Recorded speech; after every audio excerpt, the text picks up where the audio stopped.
Tinsel Tears. "Look at that," Steve said to Johnny. "Look at that." Johnny was just taking off his coat and was looking forward to a mouthful of the beer Steve had thoughtfully bought for him. But Steve wasn't pointing to the beer. He was pointing at a newspaper lying on the table. Johnny sat down and did as he was told. He picked up the newspaper Steve had pointed at. "Not like you to read the Daily Mail, mate," Johnny teased. "It was on the table when I got here," Steve said defensively. "Just read it." "Do I have to? I feel dirty even looking at it." Despite his protestations, Johnny read the article in the right-wing rag and then looked at Steve quizzically. "I thought this was the kind of thing you liked," he said. "I thought you were all for health and safety."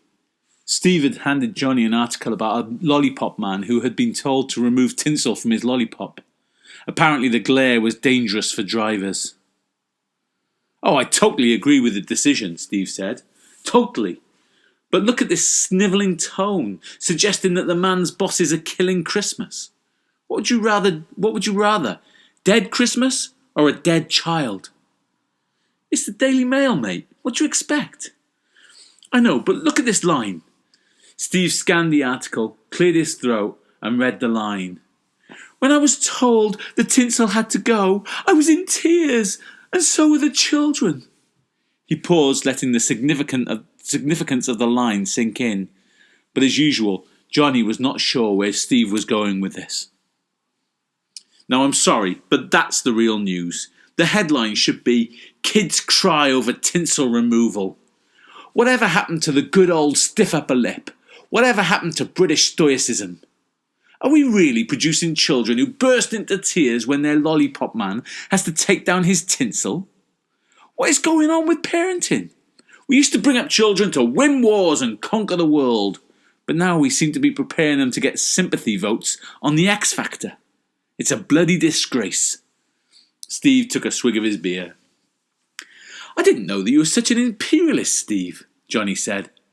"I'm not, and you know I'm not. The point is, if my kid cried over something like this, I would want to have a long sit down and chat with them. But the bloody parents are encouraging it.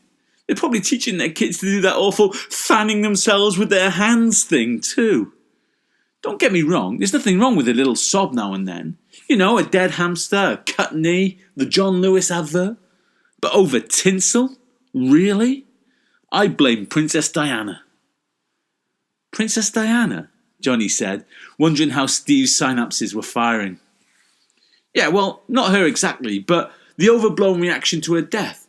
Britain went into meltdown. It went mad. Tears became fashionable. And since then, it's all been about showing how upset we are. One tiny bit of bad news and we turn on the nation's waterworks. It's like a bloody competition. My kid cried more tears than yours."